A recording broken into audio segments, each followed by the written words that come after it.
Yo, what's up? Welcome back to my channel.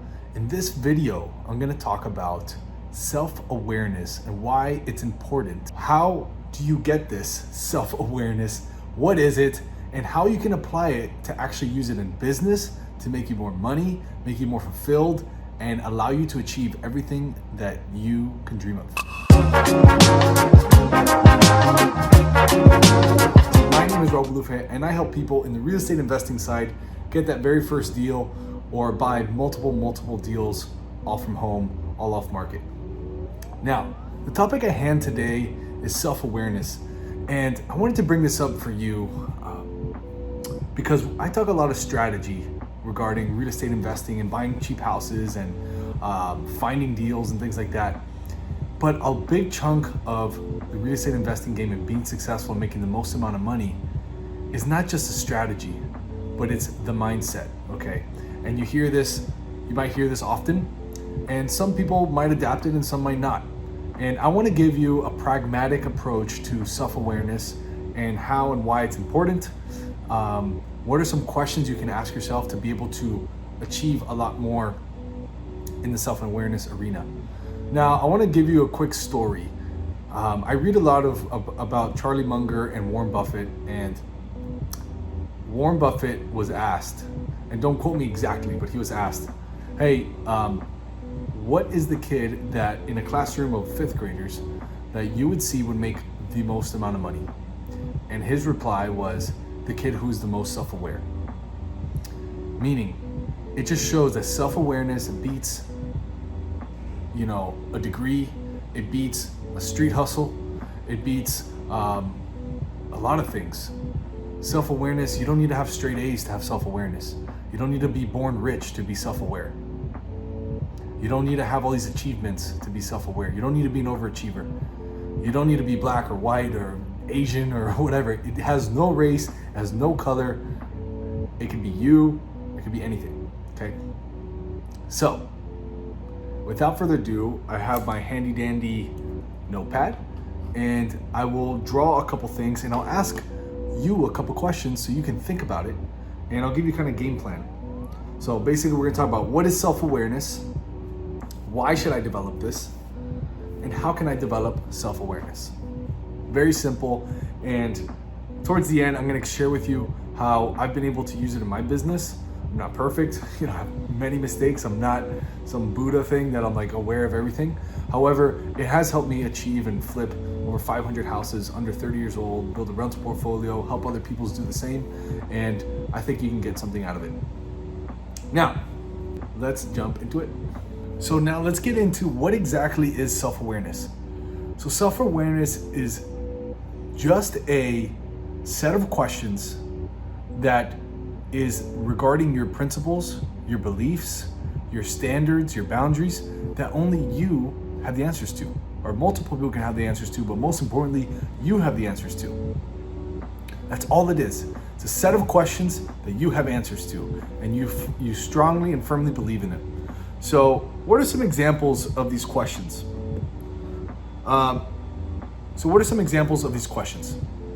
What kind of person am I? What actually makes me happy? What do I find funny? Who do I like to be around? Who do I not like to be around? What do I get excited about? What qualities do I like in people? What beliefs am I willing to die for? So these are some examples of very introspective questions. Introspective meaning like deep questions that only you can answer. And yes, right now this has nothing to do with business. However, the more that you can get in tune with yourself and be aware of what you really like, what you really stand for, what you don't like, now you can allow business opportunities in or out more freely. Now you can add employees in or out more freely. You know what you want. So now if you don't like a person that reacts a certain way to things, or maybe has principles or morals about something that you don't, you know to quickly cut that person off without even thinking about it too much. So if you do all this pre-work, right? If you're building a house and a house has a foundation, right? It has a foundation, then you put concrete on it, right? You put a ton of concrete and beams around it so that it's super firm into the house, it's super firm into the ground.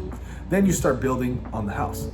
if your foundation, okay, if your concrete is not firm, now when you start bringing in people and business opportunities and money and failures and partners and spouses and things going right, things going wrong, when you start bringing that in and your foundation is not strong, now it's very tough for you to grow.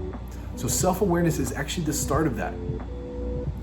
And when Warren Buffett said it, it really illuminated something in me, because it made me realize that he knows a lot, okay? This guy's very, very wealthy and one of the best investors ever, arguably. So for him to say that the most self-aware child is the one that he would bank on to be the most rich, now that's useful information. Because if you're watching this, if you watch my channel, you probably want to be rich, or you probably are rich already and want to make more money. Maybe use real estate or crypto or anything else to do it. However, the mindset thing and the self-awareness thing is so huge. And it took me a while to even accept that this was a reality, that self-awareness is something that people actually practice, okay? And we're gonna talk about into how to develop it. However, these are some questions you could ask yourself, okay? Who am I? What do I stand for? What do I believe in? What am I willing to die for?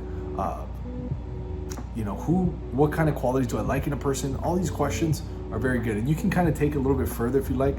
What do I find funny is a good one for me. What do I enjoy spending my time with? Or where do I want to live? What kind of living conditions do I want for myself?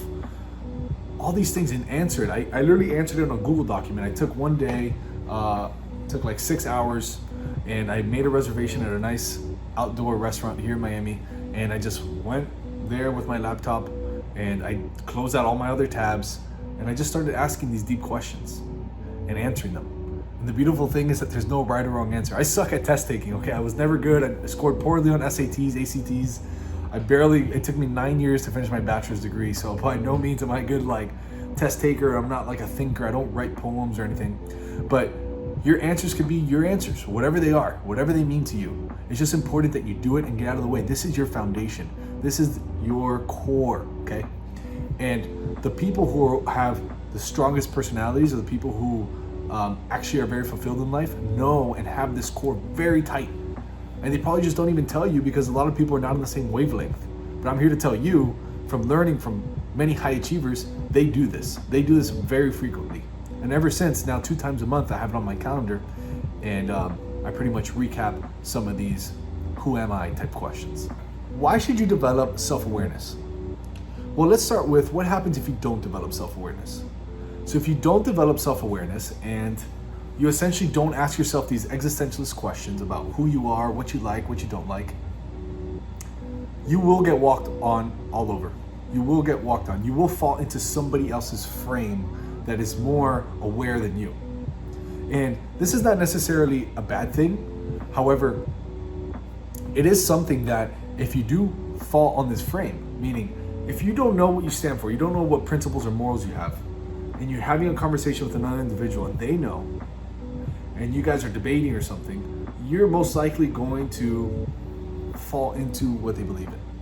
And just because you agree with somebody is not what I'm saying. What I'm saying is that if you don't know what you stand for, how can you fight in this world? How can you live in this world? How can you work in this world? How can you make money in this world? How can you hire people in this world without really knowing who you are and what you stand for? And although it's kind of like a never-ending journey that we're looking to learn about ourselves, at least ask yourself these important existentialist questions so you understand your baseline. You understand where you're coming from. And people will understand where you're coming from. And then people will follow you. They will attract you or they will repel from you, which is fine. Because if you don't like somebody who's late, let's say, and somebody's late to a job interview, you're going to tell them, hey, listen, one of my principles is I don't like people who are late. So therefore, can you not let this happen again? If they're late again, what do you think somebody that has a firm foundation will say? Say, hey man, you're late, you're out. Like, this is not gonna happen. An example is I don't like flaky people. I just don't, that's a quality I don't stand for.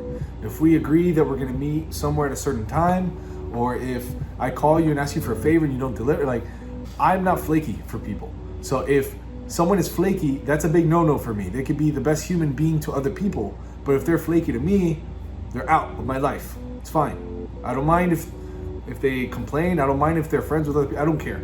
But that is one of my standards. So just to give you an idea, right? So, and also, the reason that it would benefit you to be more self-aware and spend time asking yourself these questions is that feeling of doing, accomplishing, making, and then feeling empty is simply because you don't have your awareness heightened. It's simply because you didn't realize what was in it for you, what was making you happy. Maybe you spent all this time completing something, completing a task, accomplishing something, but you weren't aware enough to know that you actually didn't even want that. You actually didn't even stand for that.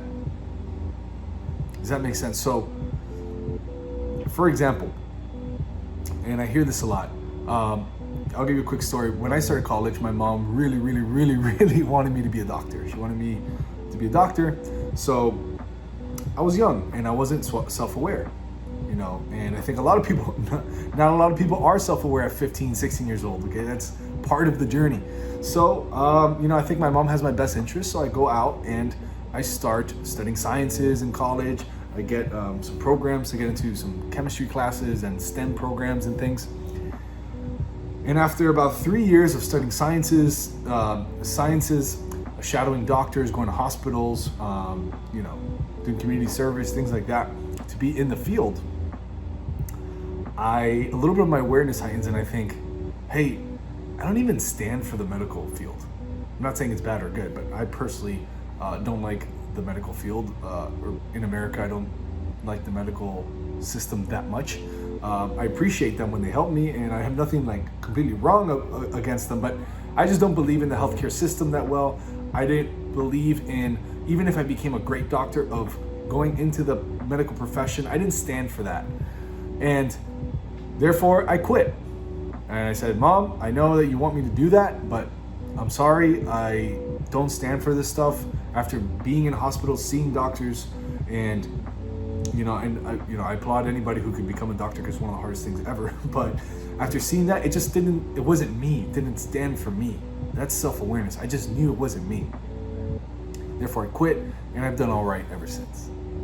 Even though my mom still tells me I should have been a doctor, but you live and you learn. So that's a reason why it would benefit you to get it. So it would help you in business. Now, how do you develop self-awareness? How do you develop self-awareness?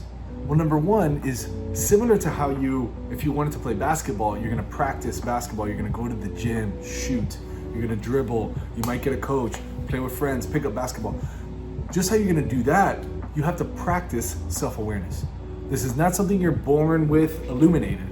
So if this is the first time you're hearing this, don't beat yourself up that you haven't done it. It's not normal. Like, they don't teach you this in high school, middle school, elementary. So if you haven't done it, that's okay. It's not your fault. Now, it is a practice. So what is the first thing you should do to practice?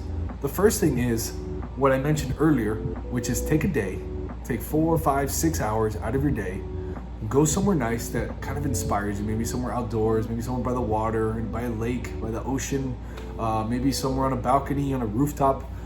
It could be in your apartment, it could be in your room, but go somewhere where you'll be alone, literally only you. This is called self-awareness, not girlfriend awareness, boyfriend awareness, not mom, dad awareness, or friends and family awareness. This is self-awareness. So you go somewhere by yourself, 6, 8 hours, and start asking yourself questions. Who am I? What do I want? What do I stand for? All those questions I mentioned earlier, you can rewind to the video. Those are questions I truly ask myself. What qualities will I accept in people? What qualities would I not accept in people? What do I want my health to look like? What do I never want my health to look like? Where do I want to live? Why? All these things, okay? So start asking yourself these questions and write down the answers. It could be typing or it could be written. So that's step one of the practice.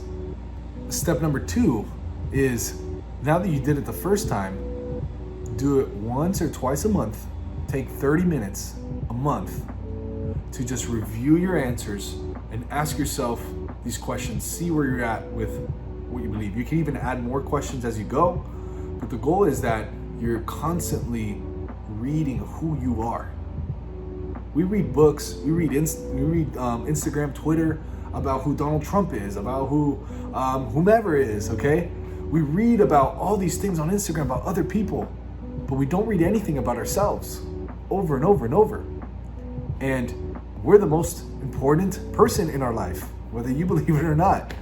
So reread it, take time out of your calendar, out of your schedule to read it once or twice a month. And the last thing is meditation. The reason I bring this up is that there's never been a negative study about meditation, okay? There's many different studies that show many different things. I'll let you guys do your own research. However, there's always something when it comes to closing your eyes, being silent, being with yourself, that meditation just brings your consciousness up, okay? So part of self-awareness is your conscious. And I'm not gonna go into that, I don't know much about it, to be honest. But if you quiet your mind, or try to quiet your mind, you sit in a room, close the door, lay down, close your eyes, either do a guided meditation from YouTube or an app like Simple Habit, or if you just if you do a tantric meditation, which is just repeat the same phrase over and over. If you just stay quiet, you do your own research, however you'd like to do it. If you meditate for at least 10 minutes a day, that brings you in a state that you become so aware with your thoughts, your brain, your body, your heart rate, that trickles down into being aware in daily life, being aware of these questions, being aware of what's happening around you, being aware of what's happening around in you, okay? So this is all powerful stuff. If you actually take some moments to apply this into your life and take time to actually write down these questions and do it, it will give you a stronger foundation. So now you can add on top of your foundation a lot more things. Because let's say you have an okay foundation, you start adding things. Now, if your foundation is not very strong, you might be able to add a cup, but when you add a hand, it goes down. So if you have a very strong foundation, you'd be able to add a lot of things, a lot of money, a lot of people, a lot of friends, a lot of family, a lot of opportunities, or as little friends or as little families you want, but a lot of opportunities, a lot of houses, a lot of commercial properties. If you add all these things on your strong foundation, you will then feel fulfilled, you'll feel happier, you'll feel like you're accomplishing things that mean something to you, that are purposeful. And ultimately, what most people search for, whether they know it or not, is purposeful, is abundance of health, abundance of wealth, abundance of love, abundance of happiness, abundance of relationships, abundance of adventure. So whether you know it or not, but being self-aware of all those categories and of yourself, what that really means to you, once you start accomplishing things, you'll feel a lot better. And when you don't, you won't feel worse, because you know you, and you know what you can do to make it better. So I hope this video helped. And if you guys like this stuff, please, it means a lot to me if you like it and subscribe. It helps the algorithm on YouTube. And if you feel that one of your friends, family, coworkers, acquaintances will get value out of a video like this, feel free to share it to them. I'd appreciate that, and I'll catch you guys on the next video. Peace.